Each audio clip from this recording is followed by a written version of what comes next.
Hi, my name is Steve Rahi. I am a Premier Field Engineer specializing in System Center Technologies. Today's discussion is part 5 of an ongoing series talking about software updates in Configuration Manager 2012. Today, part 5, we turn to a discussion of internals on the client side. So up till now, we have certainly walked through the site server, talked about the internals of the site server, been on the client side, seen some of the activity in the UI, and so forth.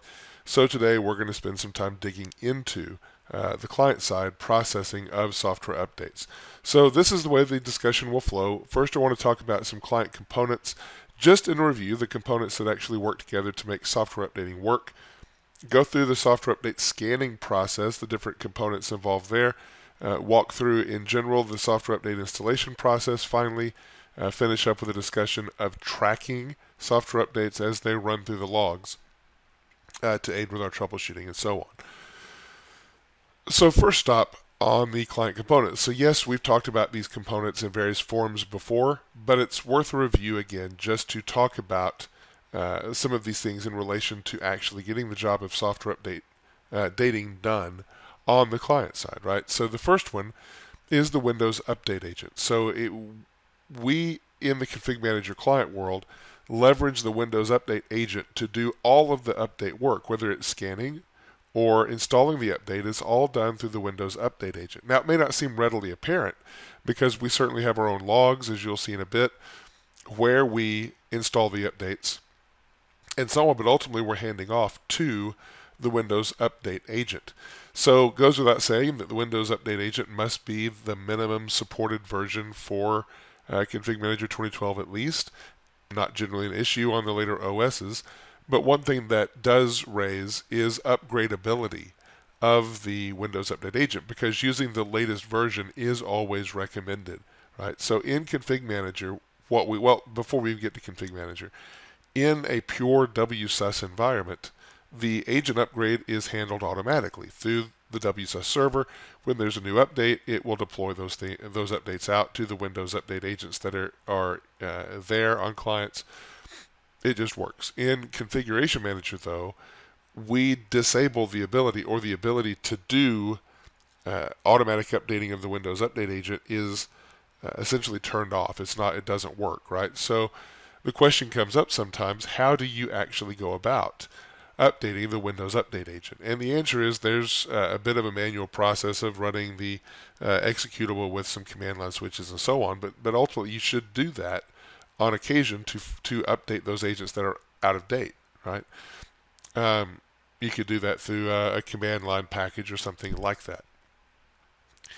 Because Windows Update Agent is like any other code, there are updates from time to time to fix issues, to add new things to the mix, and so it's always a good idea to keep the Windows Update Agent installed up to date. Okay. Another component that often isn't talked about so much, maybe, or thought about, especially in the Config Manager mindset, is the Windows Update Data Store. So on the client, in fact, let me just go ahead and bring this in. I wasn't going to do it yet, but I'll go ahead and bring the lab in now. On the client, the Windows Update Agent folder structure lives under the Windows folder. So if I go under Windows and I go down to Software Distribution, right here, this is the folder structure for the Windows Update Agent. There's a number of things in here, including the data store. And the data store is essentially an EDB file, right? This database file hosts information about the software updates that have been applied to the machine, that are needed by the machine, the scan results, that kind of thing. So knowing where that is, at least it's helpful to know that's the store ultimately that's responsible for the scan results that we absorb in Config Manager. So when we, for example, go to a scan, we're going to point the Windows Update Agent at the WSUS server, software update point, that we discover, so it can synchronize the latest update, metadata, that kind of thing, know what to scan for, and then we get the results back. Right? I'll show you that process in a minute. Okay, the software update client component, this is what drives the client action. So we've talked about the features of this component before. Let me go back through it for just calling your attention back. So if we go under default client settings as an example, the first place we'll start is computer agent, right?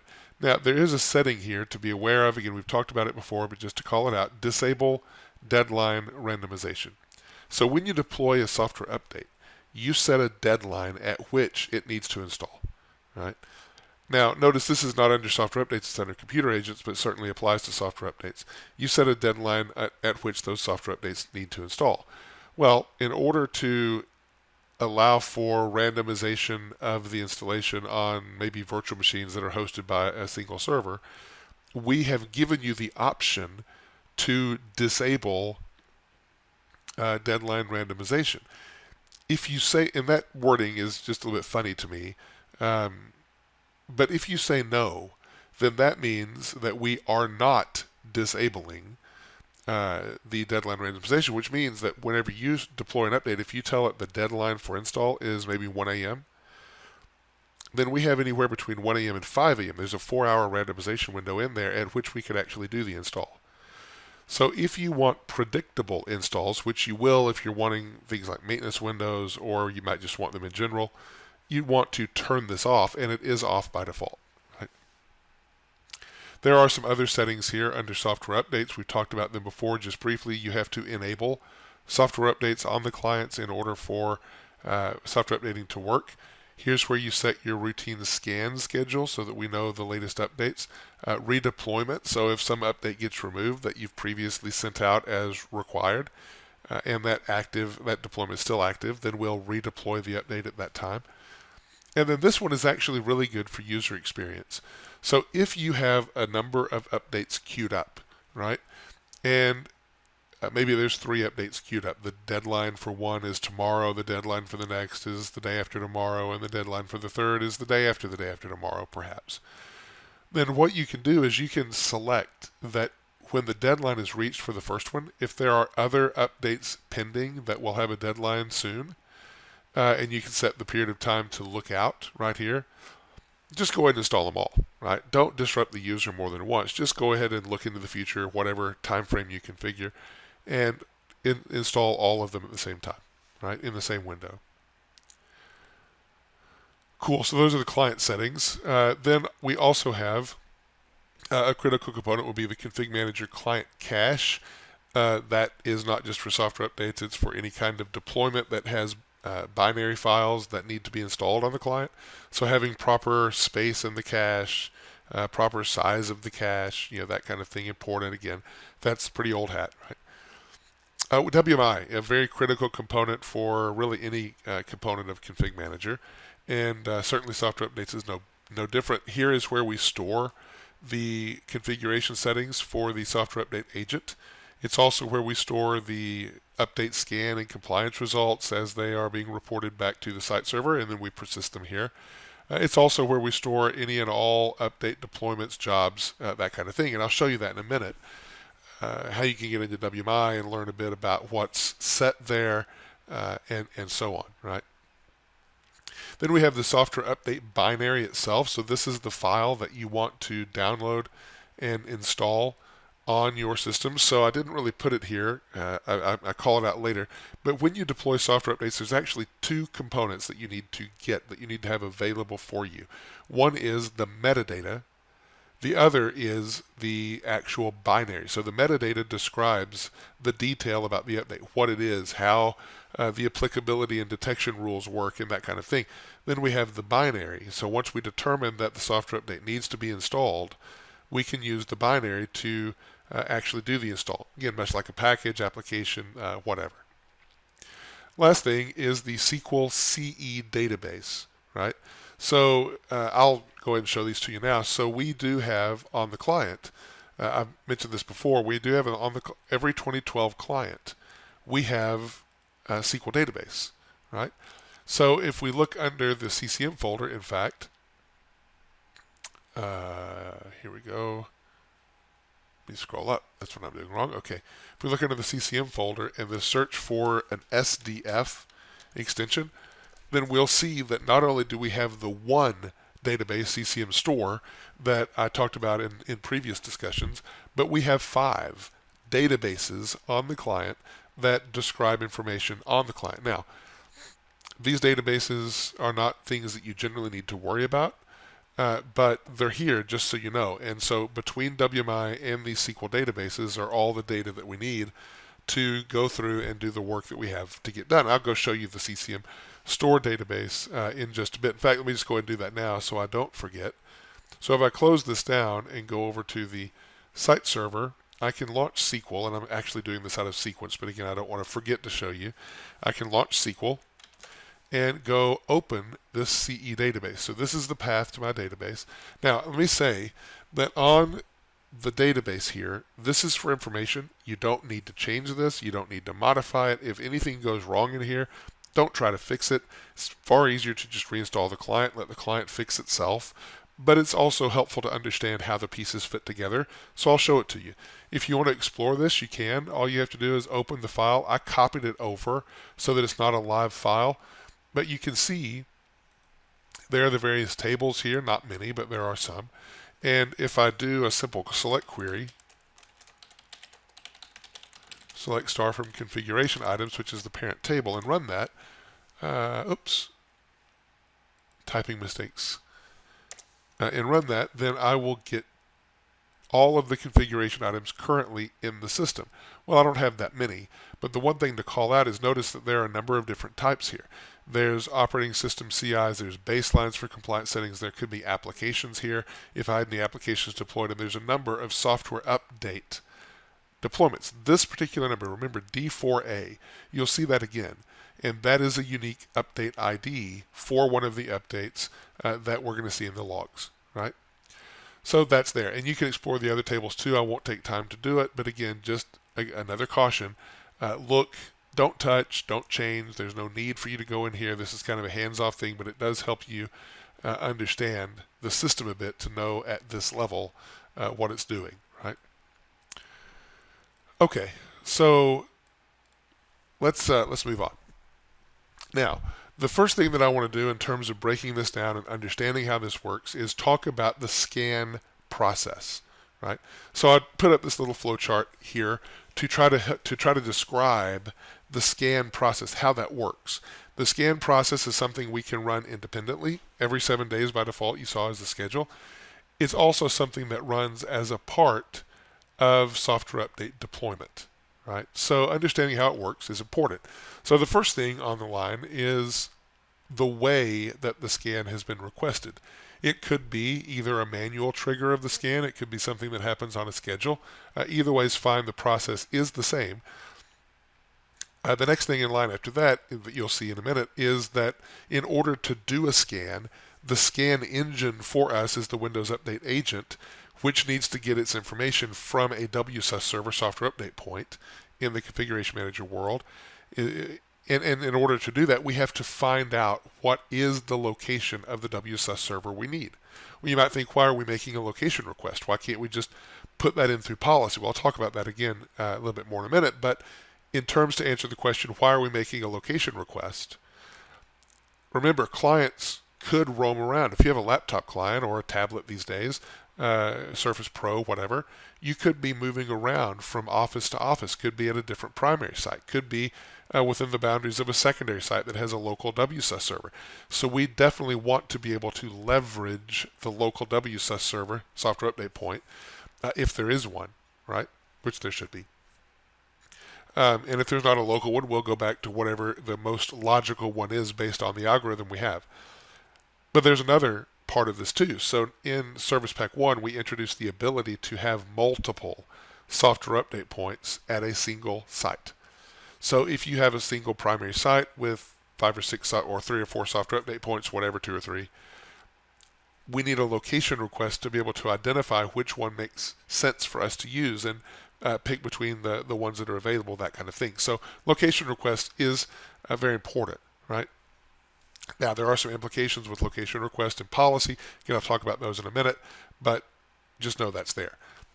So once we have the location of our WSUS server software update point, then the scan agent will get involved to call into Windows Update agent to actually do the scan, right?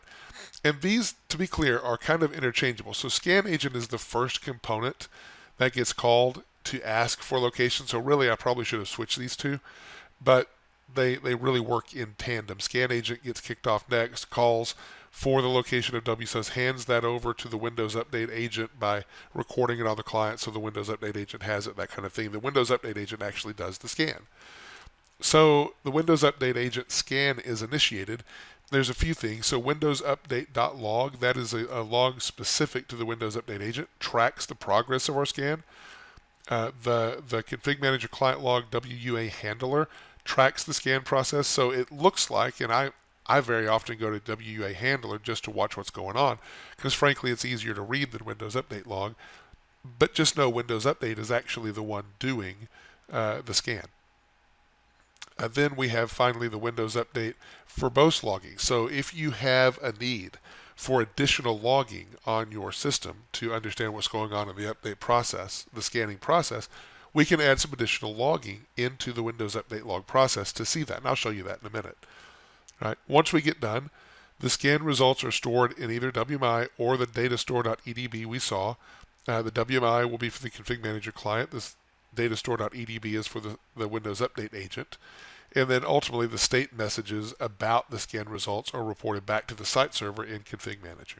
Right? So that's end-to-end what the software update process looks like. Now, let's go actually see it live.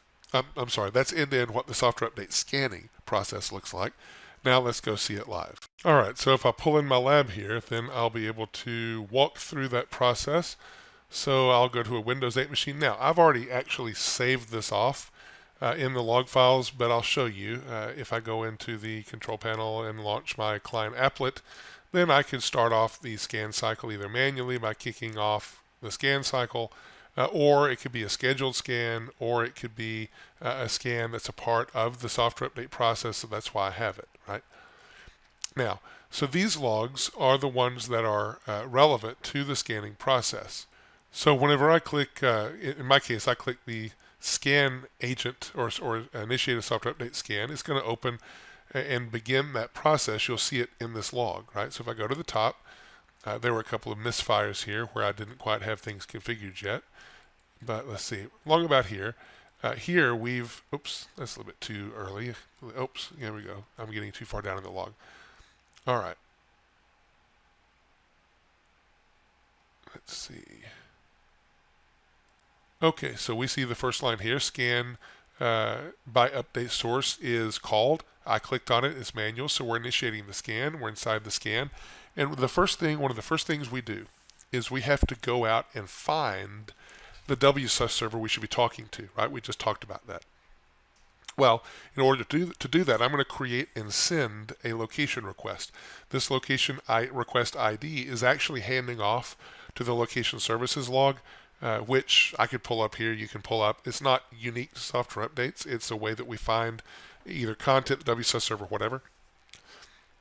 And in location services log, you'll see the interchange, as long as you have verbose and debug logging turned on, the interchange of information as we send it to the management point, get a response back from the management point, and find out who our WSUS server is. So if we scroll down a little bit more, you'll see that we have received actually the location request results. And here, in fact, is our software update point WSUS server that we're going to be talking to for this scan, right? And then the rest of it just works off. Ultimately, you'll see that the scan is completed. Get execution status. You'll see one down here, completed in a bit. Anyway, it's down there. And the actual way that here we go, update it, scan completed successfully. So once we get the locations and store them, then we have those available for the Windows Update agent. The next login line that we would look at on the ConfigMgr client side is the Windows Update agent handler log, right? So if I open this one up and scroll to the top, then we can go through here.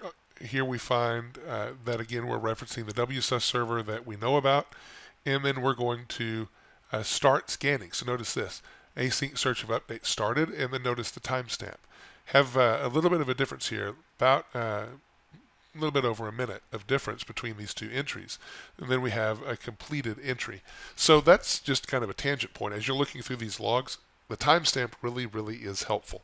So pay attention to it, right? If you're looking for activity to begin, there likely will be a noticeable break in timestamps in the log.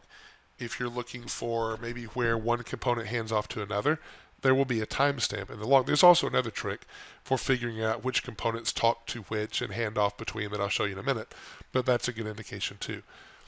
So now we have the results of doing the scan, and we see all of the updates that are superseded by others. Notice this ID, this GUID looking thing. This is a unique update ID, right?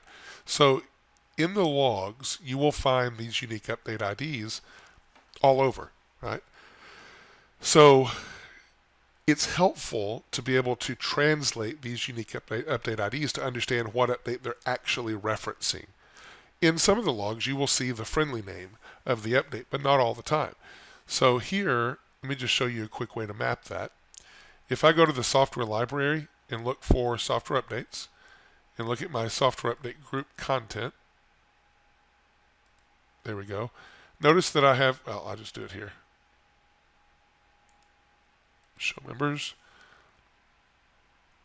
Yeah, right here. So you notice that I have a unique update ID column I added. This is not there by default, but this will translate the software update to the actual GUID.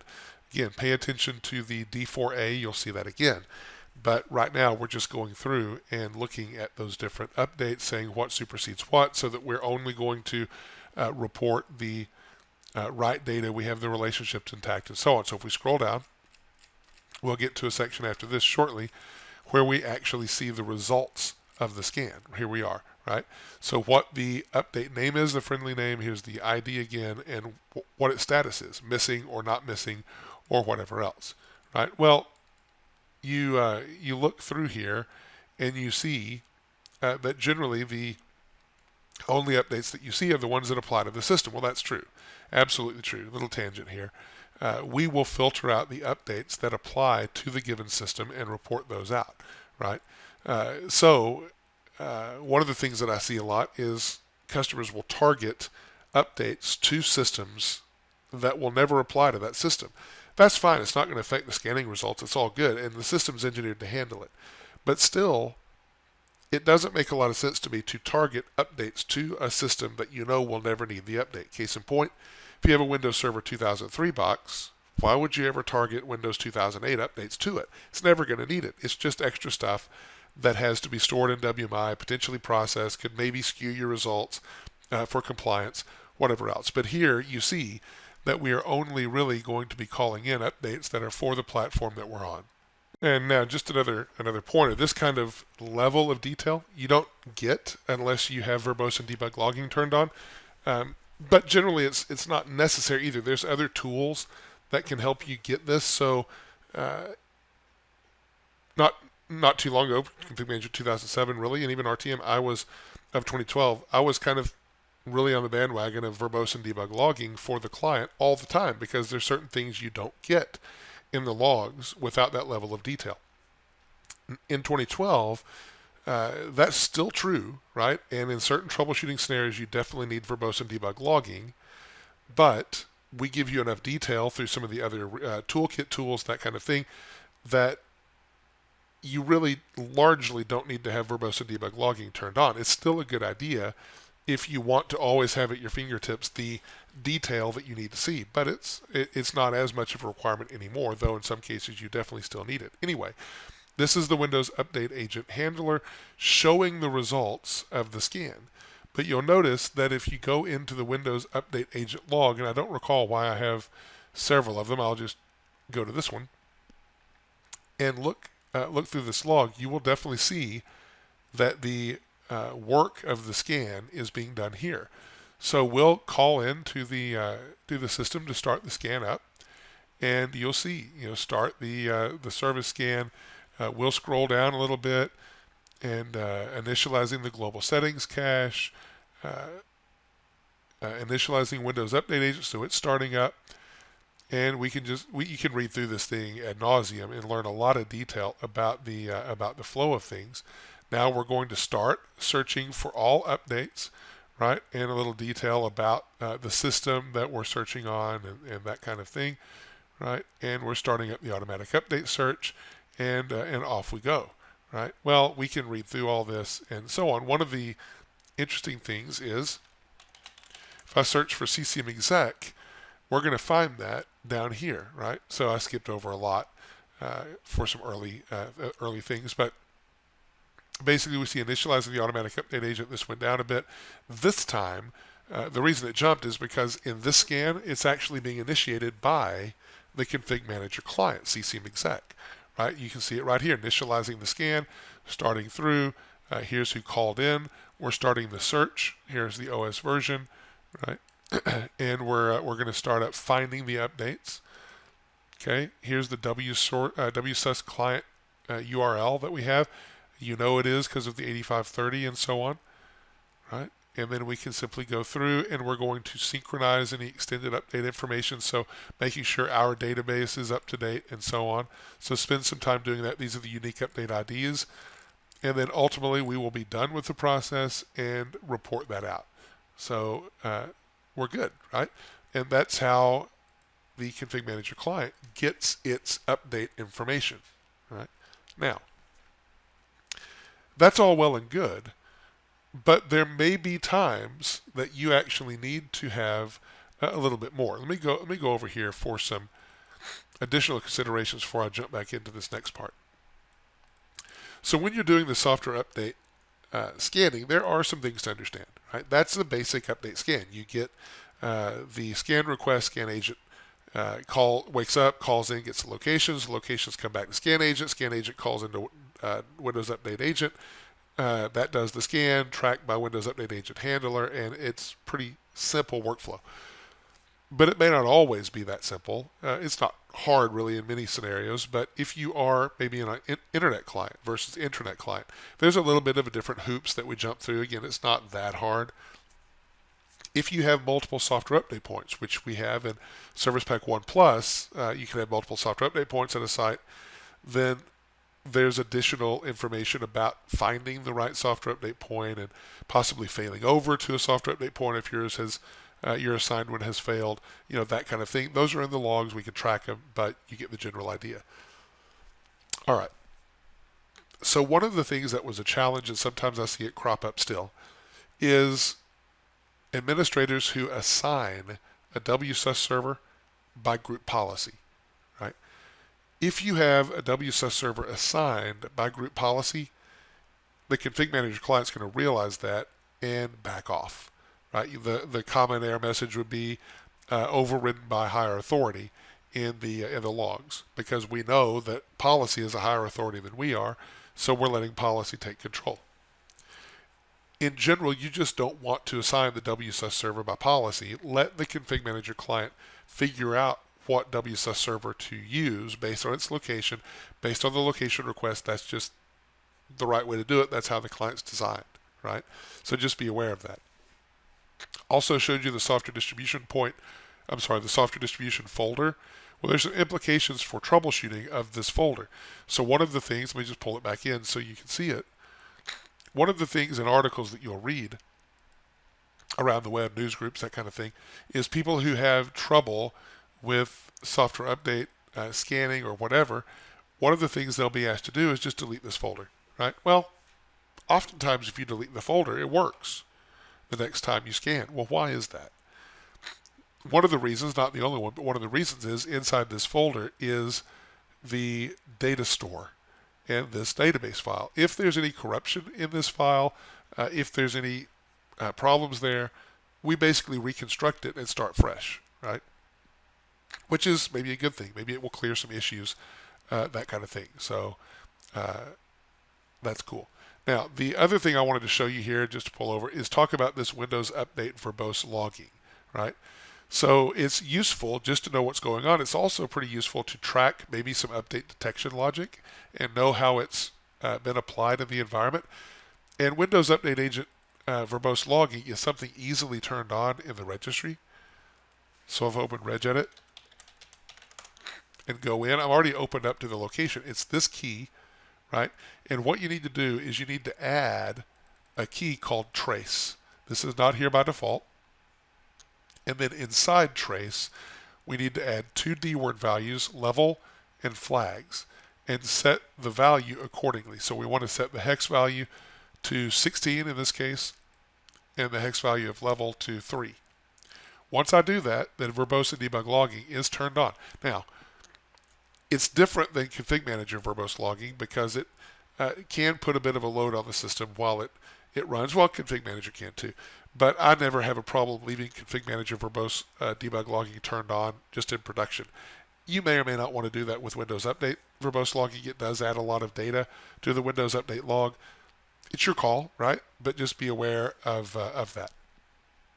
Now, so here is another set of logs where I have done another scan, and this log does have verbose logging turned on in the Windows Update log. It's taking a little bit longer to load, right? And so as I look through this, you're going to see there's some interesting things here. Now, I'm not going to go through every piece of this, but one section that's particularly interesting, I'll just go ahead and search for it here and jump down to it, that we did not have in the other one, is, there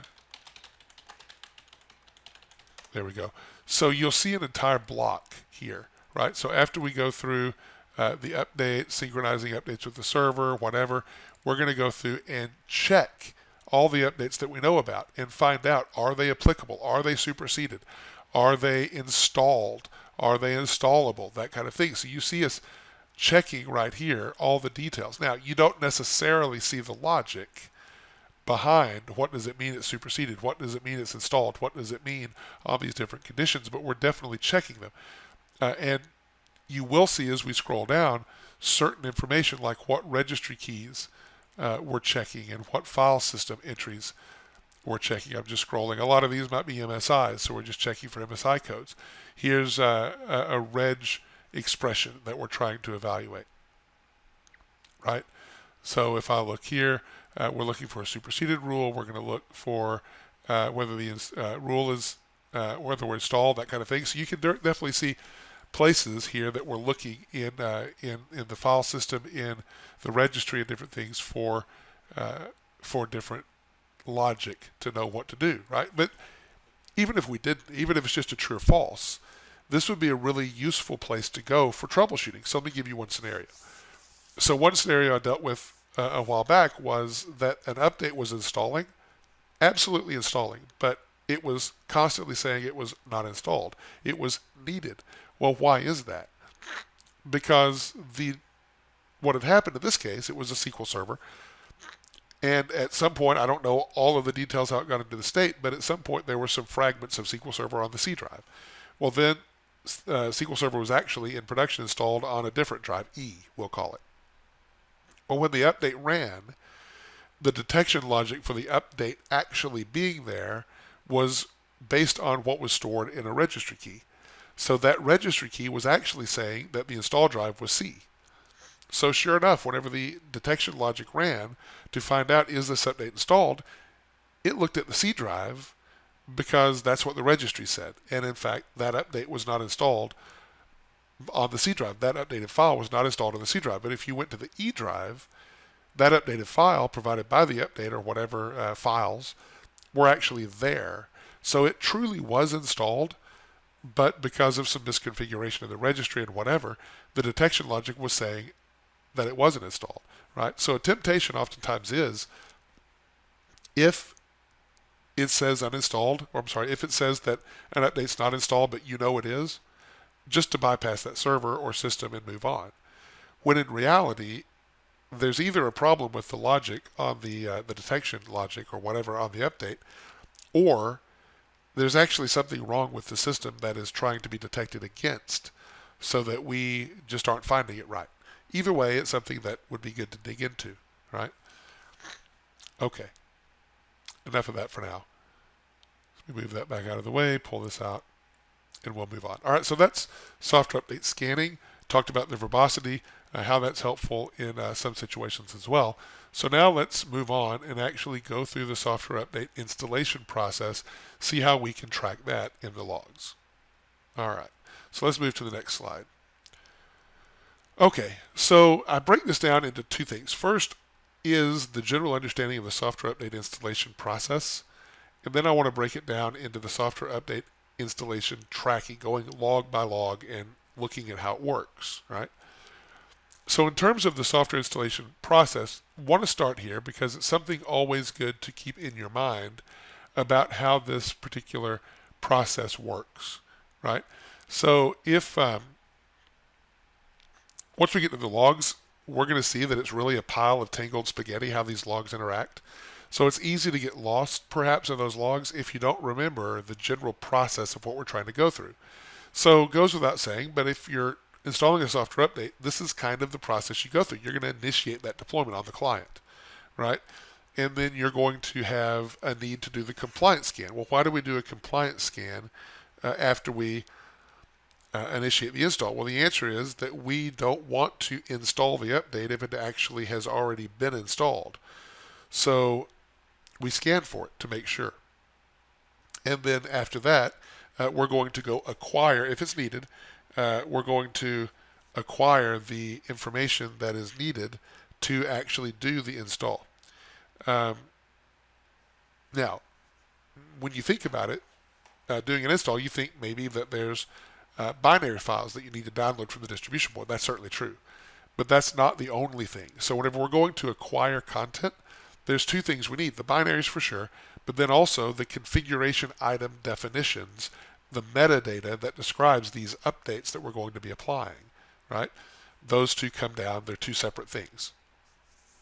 Once we get that, we're going to install any of the applicable updates and finally report it, the status of that, to the site server. So that's generally the flow we think about. But then the question is, okay, how do we actually get the work done to install a software update? And that's where we get into the log files, right? And I put this up here kind of jumbled on purpose because there's no real clear way that I can say component 1 goes to component 2, goes to component 3, goes to component 4. It just doesn't work that way. Component 1 may hand off to component 4, then may hand off to component 3, then come back to component 1, and it just interacts that way as we work to get the job done, right? But if you know where we are, where we're having problems, where we want to track, it's not really that hard to hone in on things. So to try to give some order to it, I actually lined it up like this. And these entries, there's actually more than this, but these are the major ones that you'll see show up in the logs.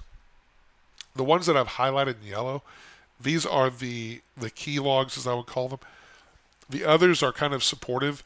They don't just work in software updates. Update store does. It's not a major one, so I didn't put it in yellow. But all the others, these are shared components for other, or shared components that other components on the client will use. So if you're deploying applications, you'll see CI agent, you'll see SC client, you'll see location services, CAS, all these things, data transfer service. If you're deploying a compliance setting baseline, you'll definitely see CI agent, SC client perhaps. You'll see all of these, right? CI downloader. The ones in yellow are unique to software updates. Well, even the top one, CCM SDK provider, that's not unique to software updates either. It's a key component that starts the thing off, but let me correct myself there. CCM SDK provider is not unique to software updates. The other ones in yellow are. So we'll look at this. The other thing I want to show you in WMI are just some key WMI namespaces for software updating that we'll call out. And then I've already shown you, I went ahead and jumped ahead to the local CE database, so I won't show you that again. But let's take a look at the logs in a demo. So we'll pull the lab in here. All right. So now what I've done is I've actually got a software update group deployment going on. This only has 3 updates in it, as you saw. I've already installed one, but I've got a deployment just to have something to work through. And on my client, if I go into Software Center, close all this down, you'll see, in fact, that I have a deployment here. Now, I've already got logs saved off just because it's easier to save them off and work through them that way. I can install this here, no problem. Actually, here's my installation. I can install this here, no problem. It's going to go through the process, no worries while it does that.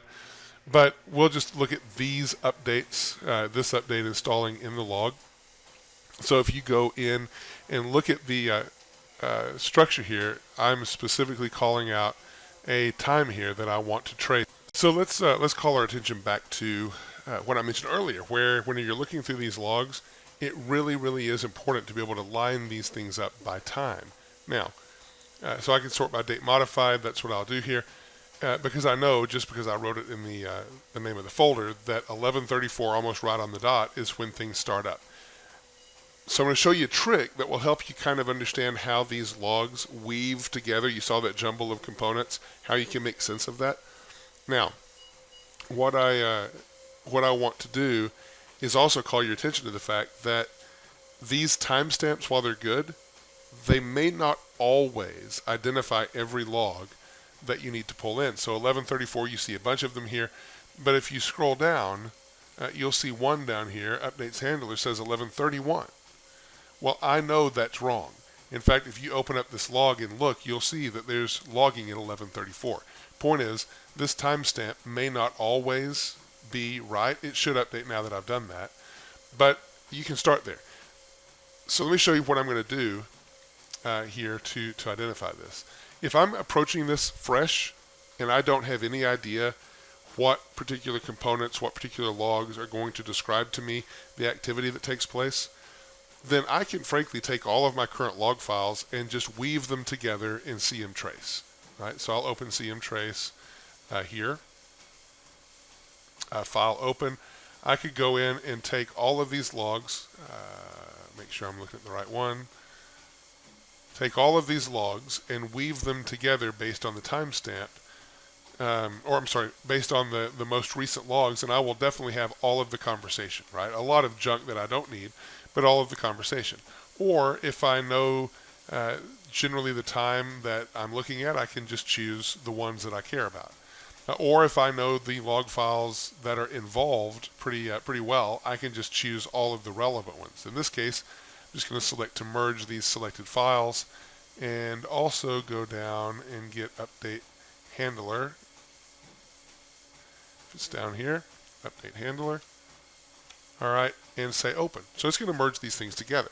So with the timestamp, knowing that everything starts at 1134, I can go down here and find 1134 and then go back up and start to work through these logs to understand what took place. Right now, I'm going to show you this really quickly and then go and actually make the view a little bit crisper with just some relevant logs. But you can see the first thing involved, CCM SDK provider. Right? It sees that there is some activity. We're going to go check and see if a reboot is pending. This is our first handoff. We go to another component called reboot coordinator, come right back to CCM SDK provider, start going through, and we're going to work on this update. Well, you see this is the update ID I've referenced, D4A. Right? So I know right away I can tie this log back to the update that I actually care about installing. Then there's a lot more that goes on. So I mentioned there's 2 points at which we need to acquire content. The first is CI content, the metadata. The other is that we need to get the actual binaries for install. Right? Well, that's where you see CI agent coming in and deciding, do we need to get certain things? And then we see update store and update handler and all of this coming in, right? So you see the SC client, this software center client coming in and weaving through and telling us what's being displayed and changed and whatever in software center. There's a lot of activity. So you see just from 1134 to the end of this, there's a lot of stuff that's going on, right? So knowing the logs that are relevant, the key ones that I pulled out, I'm going to try to clear the picture up a little bit and only pull in those that are involved in this, right? And then we can follow it a little bit clearer. So if I go to merge the log files, and this time I'm going to pull in specific ones that I know are involved. So I'm going to go get, for example, CAS, and then I'm going to go get CCM SDK provider. Then I'm going to scroll down and get CI agent. I'm going to bypass CI state store, CI downloader, all of those. I'm going to bypass because they're kind of extraneous. You can look at them, be aware that they're there, but really there's not often that you're going to see issues, at least historically, with the CI acquisition, right? So I'm going to get content transfer manager and data transfer service just for a complete chat of what's going on. Go on through. I'm going to get, what else do I want? Make sure I don't miss anything. Go get scan agent. I'm also going to get the, let's see, What else? What else? What else? What else? Updates handler, update deployment, right? And then the WUA handler. And that's really it. I'm going to open those up, merge them together, and you'll see still a decent amount of logging. But if we go to 1134 now, it's got a lot below, but it's far less than what we started with, right? So if I go up to the natural break here, 1134, I can see right here that we're starting up, right? Still, we see determinative of reboots pending. We don't see the reboot coordinator because I did not select it. And then we can work on through and find out that, we're working on this update. We're going to make sure that it's available to us, and then we're going to start working on the install. Well, right away, whenever we start the install, we're handing off to updates deployment agent, which also is interacting with updates handler. So you see, we start the install. First thing we have to do is we need to check for applicability in a scan. So updates handler is going to be handing off to scan agent, just like we saw, right? So you see how these components kind of roll together all in line, and there's crosstalk back and forth between these. So whenever we called the scan right here, checking for applicability, we see right here apply CIs, the job ID, back and forth as we talk. The scan agent kicks off. Here's the updates handler just reporting back. We're doing the scan. Updates handler is keeping up to date, saying we successfully requested it or initiated it. Going back and forth, CCM SDK provider now keeping track of what's going on, right? Back and forth we go, and so on, right? So we could go line by line. We're going to go apply the SDMs. That's part of the CI kind of packaging that needs to go on.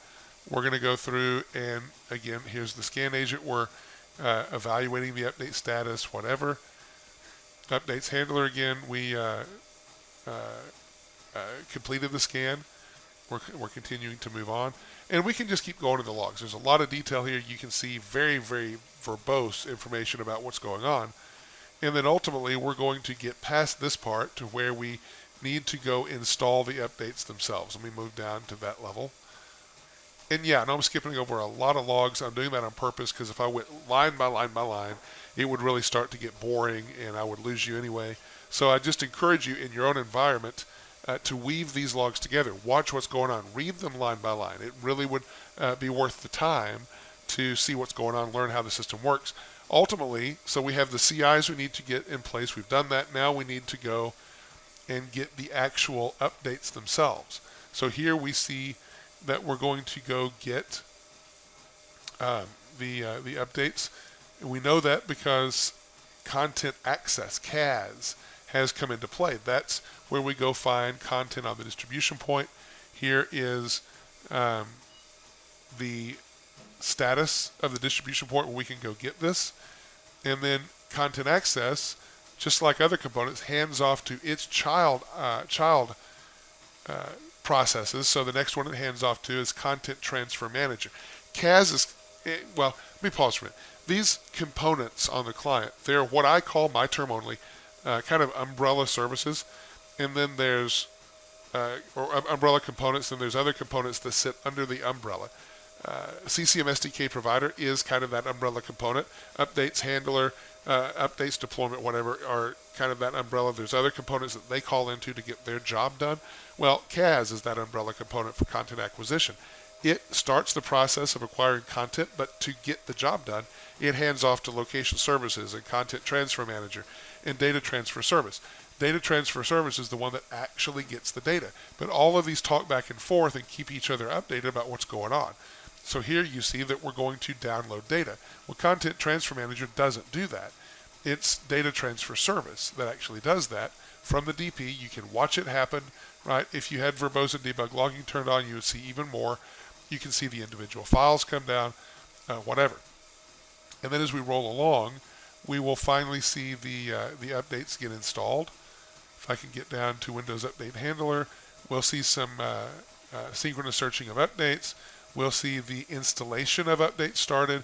We don't see the real detail about the installation of updates here because we don't have verbose and debug logging turned on, but suffice it to say, once we get done with that, we're through, right? So you see the entire process end to end. The part of the process that you don't see is in the Windows Update Agent log. Let's see. I think I might have that here. Nope. Let me go see if I can show an example of that from the recent update that we just installed. So let me go back to where that is and look here. Windows Software Distribution. Down here. All right. And then forgot. It's at the same level.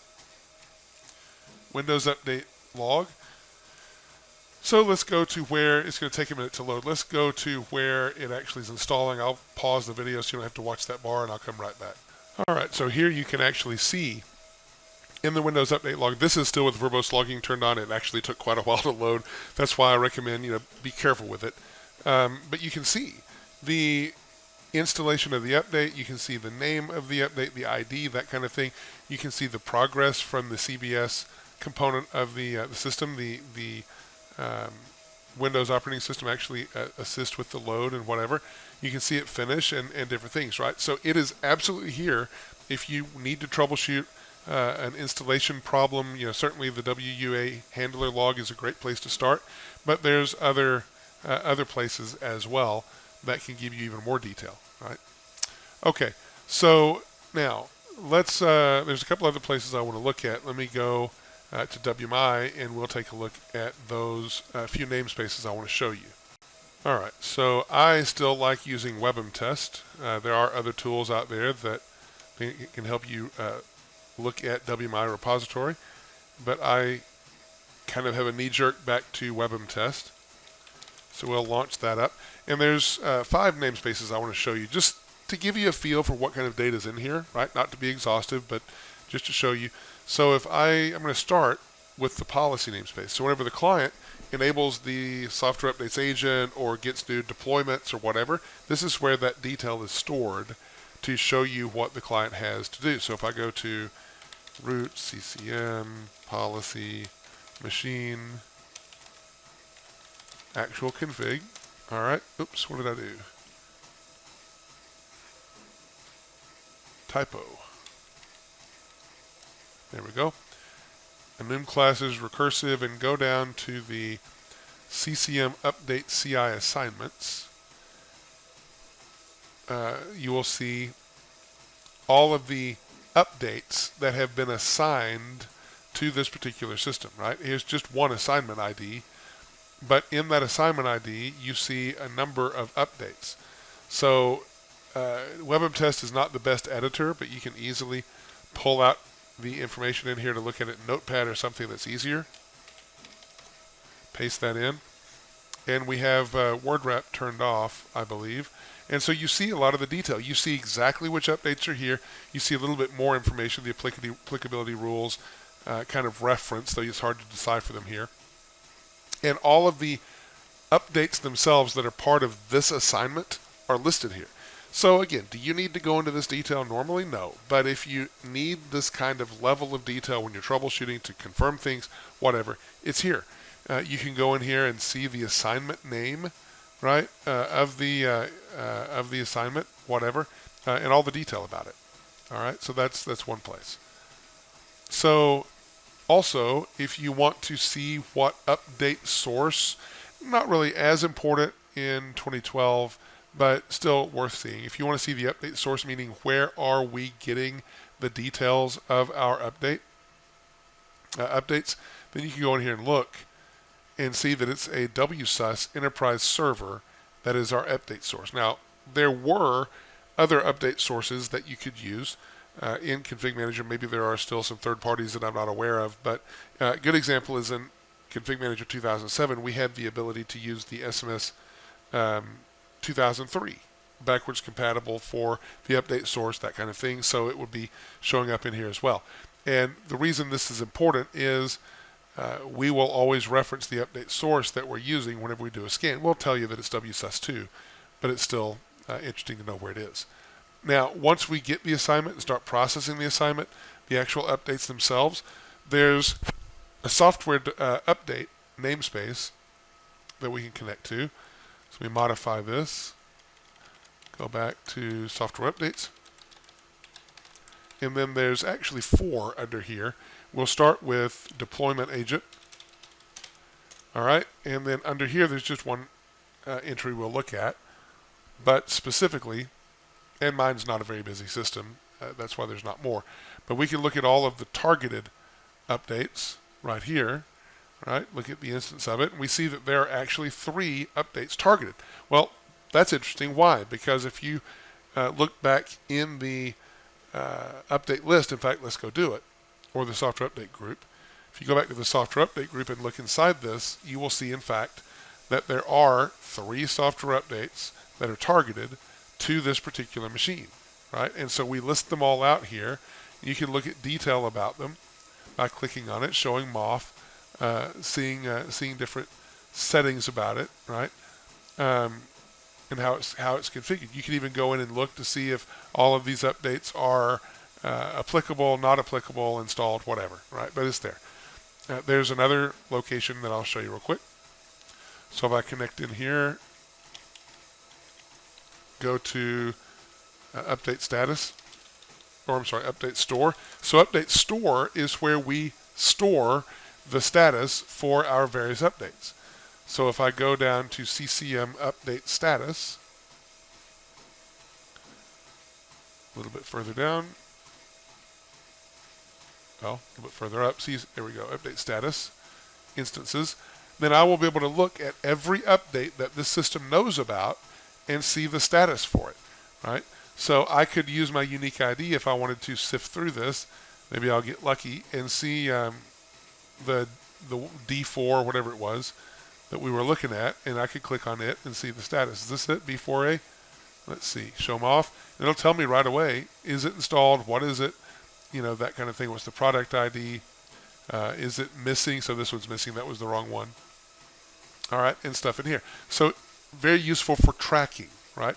And then the last thing that I'll show you is back in the WUA handler namespace. So let me back up here, there, and connect in here, and then classes, go back to recursive, whatever. Then I showed you the update source. We're just going to have WSUS in this environment. But if you were to have a question about what the update source was that you were using, you can go into CCM update source and find that out. Oh, I keep going past it. CCM update source. There we go. Instances.